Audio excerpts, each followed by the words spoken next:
इतिहास में हर साल एक ऐसी तारीख आती है जिसके आने से हमें उन काले दिनों की भी याद आ जाती है जो घटनाएं उस दौर में इस दिन घटी थी, जिसे हम भूलने की कोशिश तो करते हैं लेकिन भूल नहीं पाते। काली तारीखों में एक तारीख है 25 जून की, 25 जून 1975। साल 1975 में देश के पीएम पद पर इंदिरा गांधी आसीन थी। पूर्व प्रधानमंत्री इंदिरा गांधी अपने कार्यकाल के दौरान कई अच्छे फैसले लेने के लिए जानी जाती हैं, तो कई ऐसे फैसले भी रहे जिसका उल्लेख इतिहास में काले अक्षरों में दर्ज है। ये ऐसा ही फैसला था इमरजेंसी का। 48 साल पहले यानी कि 25 जून की रात पूर्व प्रधानमंत्री इंदिरा गांधी के एक फैसले ने न केवल इतिहास के पन्नों पर छाप छोड़ दी बल्कि उसका खमियाजा पूरे देश की जनता को उठाना भी पड़ा। 25 जून की रात जैसे जैसे अपनी गति के साथ आगे बढ़ रही थी, इस दौरान पूर्व प्रधानमंत्री इंदिरा गांधी देश को आपातकाल के हवाले करने की तैयारी में थी। रात जैसे ही और आगे बढ़ी, पूर्व पीएम इंदिरा गांधी ने अपनी सरकार को बचाने के लिए देश को आपातकाल के हवाले कर दिया। तभी से इतिहास के पन्नों में 25 जून 1975 का दिन काले अक्षरों में अंकित है। आगे की रिपोर्ट में हम आपको बताएंगे कि वो नेता कौन थे जिन पर आपातकाल के दाग लगे और बीजेपी ने उनको बाद में गले लगाया। उन नेताओं के बारे में भी आपको बताएंगे जो बीजेपी में जाने के बाद हीरो बन गए। लेकिन उससे पहले जान लीजिए आपातकाल की 48वीं बरसी पर पीएम मोदी ने क्या कुछ कहा था। दरअसल आपातकाल की 48वीं बरसी पर प्रधानमंत्री मोदी ने ट्वीट कर उन सभी लोगों को श्रद्धांजलि दी जिन्होंने इंदिरा सरकार की तानाशाही के खिलाफ आवाज उठाई। वहीं यूपी बीजेपी तो 25 जून को काला दिवस मना चुकी है। हालांकि 48 साल पहले जो इमरजेंसी लगी थी उसमें इंदिरा गांधी और संजय गांधी के अलावा भी कई नेता थे जिन्होंने इमरजेंसी के दौरान लोगों पर ज्यादती की, लेकिन मौका मिलते ही वो उसी बीजेपी का हिस्सा हो गए जो पहले जनसंघ हुआ करती थी और जिसने इमरजेंसी का खुले तौर पर विरोध किया था। इंदिरा गांधी के छोटे बेटे संजय गांधी ने अपने करीबियों के साथ मिलकर आपातकाल में नसबंदी, दिल्ली के सौंदर्यीकरण के लिए जबरन झुग्गियों को उजाड़े जाने जैसे कई फैसले लिए थे। इनमें से कई नेता ऐसे थे जो बाद में बीजेपी में शामिल हो गए। इसके अलावा आपातकाल के कांग्रेस में रहे कुछ नेताओं ने बाद में अलग पार्टी भी बनाई जिनके साथ बीजेपी ने हाथ मिलाकर सरकार बनाई। हालांकि आज भी बीजेपी आपातकाल को लेकर कांग्रेस पर सवाल खड़े करती रही है। अब जान लीजिए उन नेताओं के बारे में आपातकाल के दौरान जो कांग्रेस में थे तो विलेन की भूमिका में रहे और बीजेपी में आते ही कैसे हीरो बन गए। इनमें एक नाम है जगमोहन मल्होत्रा का।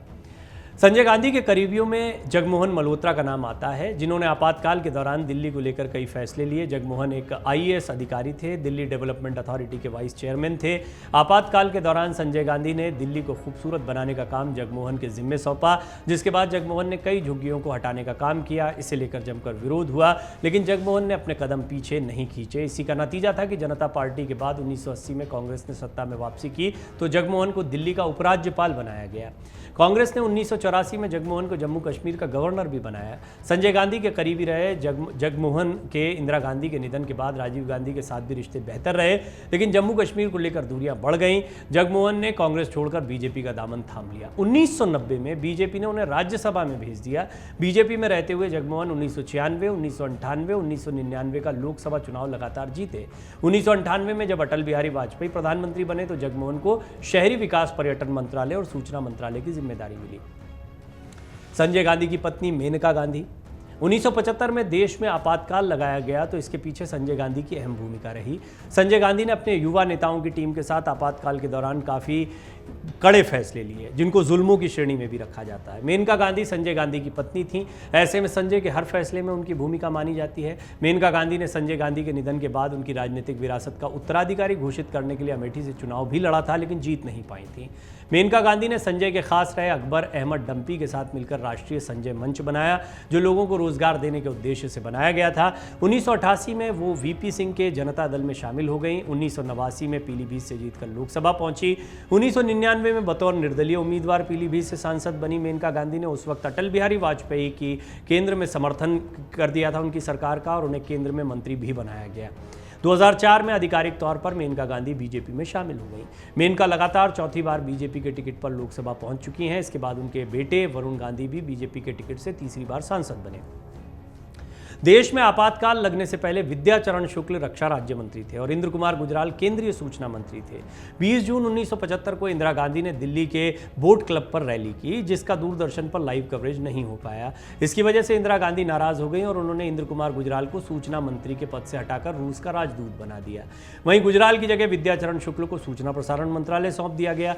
राजेंद्र माथुर ने अपने लेख 19 महीनों के बाद रोशनी में लिखा है, सूचना और प्रसारण मंत्री विद्याचरण शुक्ल ने आज़ादी का दिया बुझाने में उल्लेखनीय रोल अदा किया। इसके अलावा प्रेस पर लगी सेंसरशिप के लिए भी सीधे तौर पर विद्याचरण शुक्ल को ही जिम्मेदार ठहराया गया था। विद्याचरण शुक्ल आपातकाल के सबसे बड़े खलनायकों में से एक गिने जाते हैं। 1984 में जब कांग्रेस की कमान राजीव गांधी के हाथों में आई तो राजीव ने फिर से विद्याचरण शुक्ल को एक्टिव किया, लेकिन 1989 में जब राजीव गांधी की सरकार बोफोर्स घोटाले पर घिरी हुई थी तो उन्होंने कांग्रेस का दामन छोड़ दिया, वीपी सिंह के साथ चले गए, मंत्री बन गए। इसके बाद चंद्रशेखर सरकार और नरसिम्हा राव में भी जो सरकारें बनी इनकी, उसमें विद्याचरण शुक्ल मंत्री बने। 2004 में शुक्ल ने एक बार फिर कांग्रेस छोड़ दी और शरद पवार की बनाई हुई पार्टी एनसीपी में शामिल हो गए, लेकिन एक साल के बाद ही उन्होंने 2005 में बीजेपी का दामन थाम लिया। बीजेपी ने केंद्रीय समिति का सदस्य उन्हें बनाया, लेकिन बाद में 2007 में विद्याचरण शुक्ल एक बार फिर से कांग्रेस में वापसी कर गए और बाद में छत्तीसगढ़ में हुई नक्सली हमले में उनका निधन हो गया। बंसीलाल के साथ बीजेपी ने भी गठबंधन किया था। हरियाणा के कांग्रेस के दिग्गज नेता रहे बंसीलाल आपातकाल लगाने वाली इंदिरा गांधी और उनके बेटे संजय गांधी के बेहद करीबी थे। देश में 1975 में जब आपातकाल लगा तो बंसीलाल ही देश के रक्षा मंत्री थे और आपातकाल को लागू करवाने के बाद जो ज्यादतियां हुई उनमें उनकी महत्वपूर्ण भूमिका थी। बीके नेहरू अपनी आत्मकथा नाइस गाइज फिनिश सेकंड में लिखते हैं कि बंसीलाल इंदिरा गांधी को कितना पसंद करते थे इसका अंदाज़ा इस बात से लगाया जा सकता है कि उन्होंने सीधे सीधे कहा था कि इंदिरा गांधी को प्रेसिडेंट फॉर लाइफ बना दीजिए, बाकी कुछ करने की ज़रूरत नहीं है। बंसीलाल 1996 में कांग्रेस से अलग हो गए, अपनी पार्टी बनाई हरियाणा विकास पार्टी। 1996 के हरियाणा के विधानसभा चुनाव में बंसीलाल को बहुमत नहीं मिल पाया था। इसके बाद आपातकाल के खलनायक माने जाने वाले बंसीलाल ने बीजेपी के सहयोग से 3 साल तक सरकार चलाई। हालांकि इस गठबंधन का सबसे ज़्यादा फायदा बीजेपी को ही मिला। हरियाणा विकास पार्टी के साथ गठबंधन कर चुनाव लड़ने में बीजेपी को 25 सीटें ही मिली और बंसीलाल ने 11 सीटों पर जीत हासिल की। इसके बाद 1999 के चुनाव में बीजेपी ने हरियाणा विकास पार्टी के साथ गठबंधन तोड़ दिया, राज्य सरकार से भी समर्थन वापस ले लिया, जिसके बाद हरियाणा विकास पार्टी में टूट हो गई और बीजेपी को संजीवनी दे गए। ये इतिहास में दर्ज हैं कई चेहरे, लेकिन ये इतिहास बहुत दिलचस्प है आज के दौर में जब इमरजेंसी की इतनी बात होती है कि राजनीति किस तरीके से चलती है। राजनीति में कोई किसी का दोस्त नहीं होता, कोई किसी का दुश्मन नहीं होता, कई कॉम्बिनेशन देखे गए हैं। महागठबंधन के एक बार फिर प्रयास शुरू हुए तो सवाल उठता है कौन किसके साथ जा सकता है, कौन किसके साथ नहीं जा सकता है। लेकिन यहाँ पर राजनीतिक हित और राजनीतिक रणनीतियाँ सर्वोपरि होती हैं, लिहाजा ये अंदाज़ा लगाना तो बहुत ही मुश्किल है कि कौन किसके साथ जाएगा, कौन किससे दूर हो जाएगा। अलबत्ता ये कहा जा सकता है कि जब जिसका दौर चलता है तब सब उसके साथ होते हैं, या जिसके साथ राजनीतिक हित मुफीद जान पड़ते हैं उसके साथ में गठबंधन होते दिखाई देते हैं। कुछ यही स्थिति इमरजेंसी के इन चेहरों की रही, जिनको एक समय पर कई राजनीतिक दल विलेन के तौर पर, खलनायक के तौर पर रखते रहे, लेकिन बाद में जब ये अन्य पार्टियों में आ गए तो फिर ये हीरो की तरह देखे जाने लगे। आजकल एक वर्ड बहुत यूज़ होता है वॉशिंग मशीन का। इनकी वॉशिंग मशीन, उनकी वॉशिंग मशीन, यानी एक पार्टी से दूसरी पार्टी में कोई नेता चला जाता है तो उस पर लगे सारे आरोप जो हैं वो निराधार हो जाते हैं, वो आरोप लगने बंद हो जाते हैं। और ये सभी पार्टियों के साथ है, किसी एक पार्टी के साथ नहीं। कुल मिलाकर ये राजनीति का एक काला सच है जो आज भी हमारे सामने है। अमर उजाला अब आपके टीवी पर भी। अपने स्मार्ट टीवी पर यूट्यूब पर सर्च करें अमर उजाला, चैनल सब्सक्राइब करें और देखें ताज़ा खबरें, वो भी HD क्वालिटी में।